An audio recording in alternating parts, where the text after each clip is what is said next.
Hi, my name is Elias. I'm 25 years old and I'm a peer support worker at the Cleghorn Early Intervention Clinic in Hamilton.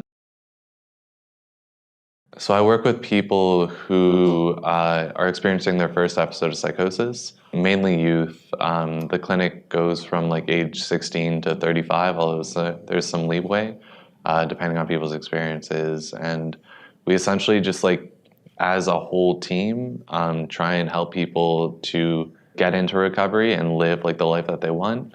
My role in particular in that is very flexible. Like I keep people engaged with the program. I normalize like the experience of recovery, offer some hope that like there's positive outcomes after psychosis, and really just try and like build people's coping skills and meaningful activities.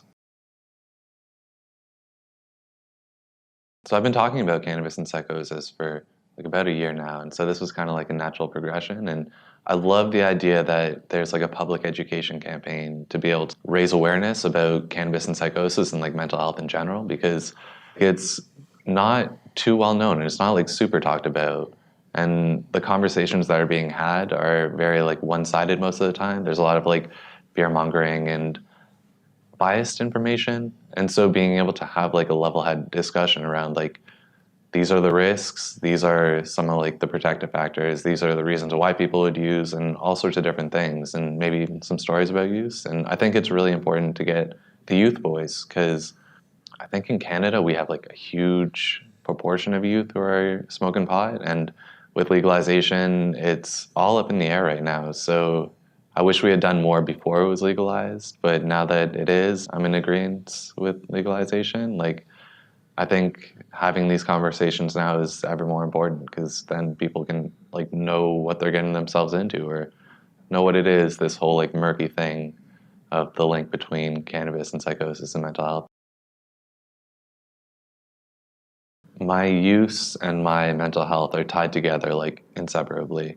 Um, so initially why I started to get like so involved in like smoking pot was because I was like really sad all the time. And it was a way for me to like feel good about myself, and it was a way for me to like connect with other people, because I had a social group of people who I would use with, and it was a coping tool at first. It was something that I felt like was adding to my life. And I know for some people that's kind of like where the story ends. They can use it recreationally or whatnot, and they have like a group of people who they can connect to. They form their identity around it, and there's no like immediate harms associated with it. But for me, like I started to have to question like what was like the risks and the rewards in my setting. So in my current state of mind, my current like social location, I guess is the word, um, does it make sense for me to take on the risk of smoking pot when I've had these negative experiences, I've had all these things kind of pop up, and I know that like by continuing to smoke pot, I would be putting myself at risk for like worse things to happen down the road. It also helps that I had those bad experiences and I can recognize that, because I'm a huge proponent of like using reference points. Because if someone's smoking pot and they don't see anything bad happening, like someone going to them and like finger wagging and be like, you shouldn't be doing that, like terrible things are going to happen, it might not resonate in the same way as if someone had like the experience of like maybe they just one time like had a bad trip and they got a glimpse of like what might be coming down the road.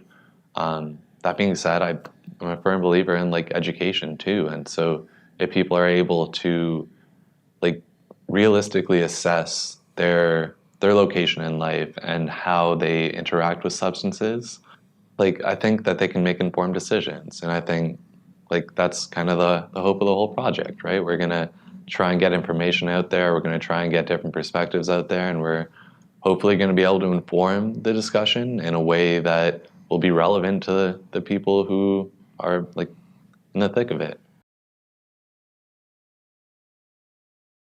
Essentially what happened is like in high school I started smoking a lot of pot, and then I had like things pop up in my life, my brain, my environment that I couldn't really understand, and then I would just continuously like sweep them under the rug because I was like, oh, it was just like a bad trip, or like, oh, it was because I was high. And then I was using all the time. So like more and more of these things popped up, it was easier and easier to like sweep away because it's like, oh, it's just because I'm using more and all this sort of stuff. And I didn't make the connection that like these things happening were a bad thing.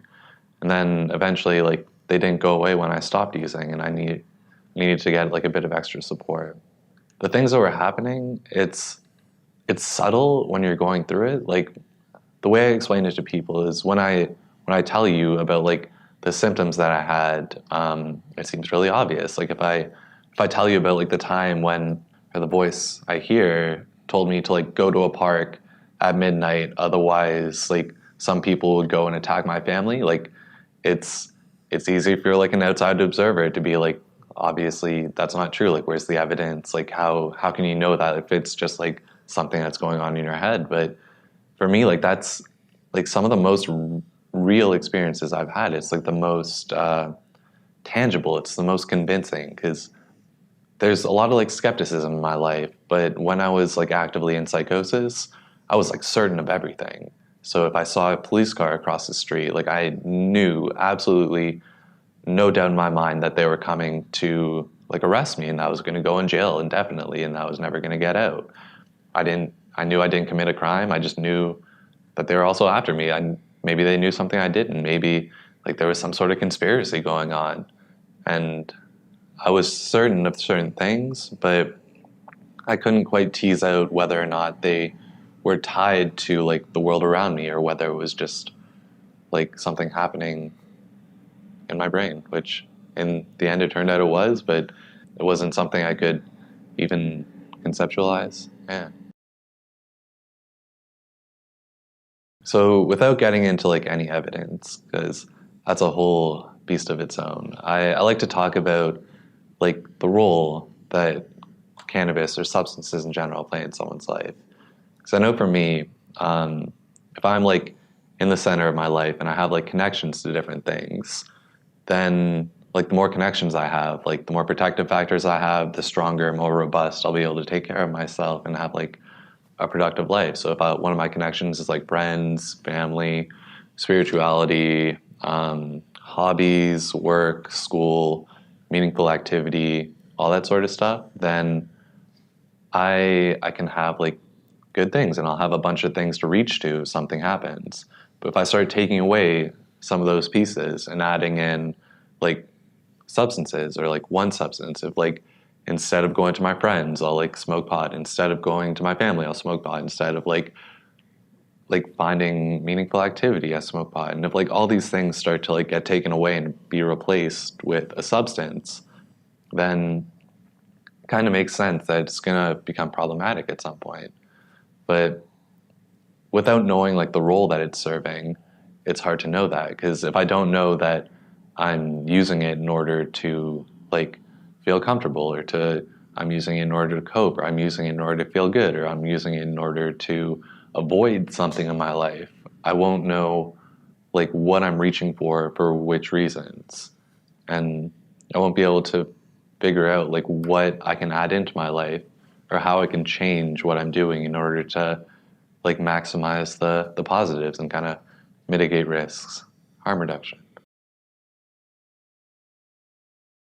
It's kind of that critical thinking piece, right? Because I know when I was like going through it, it was really easy to justify it because like it felt good, and that was a means of its own end. And like I didn't start thinking about it until later on, until my social supports, my like way of being started to get disrupted, and I didn't have anything else to reach out for.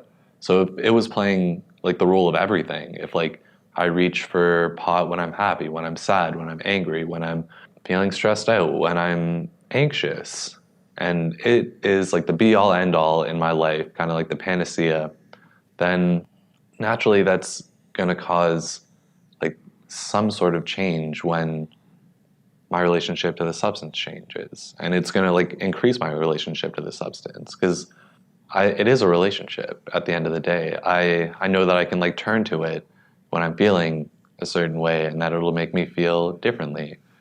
And so as long as I can explore that relationship and make sure that relationship is like healthy and not hurtful, then I can figure out how to make bring that forward, or if I need to like cut that out of my life and figure out whether it's not something that is going to like help me going forward. It's not going to be like an enhancer of life.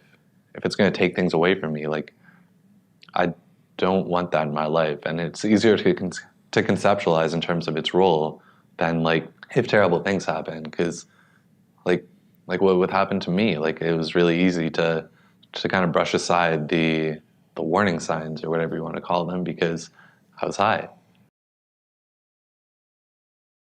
There's a lot of stigma around psychosis, especially. It's not very well understood, and there's not very many like hopeful stories. A lot of the stories that are told in the media are kind of like the catastrophic effects of mental illness on like people themselves or like the people around them, and it's not representative of like the average person going through it. Like a lot of people will have an experience and kind of like try and figure out what it means to them, spend some time like building themselves up from kind of like a big life experience that changed everything, and then figure out what they want to do and maybe go back to what they were doing before or change tracks entirely or figure out what to make of this whole life.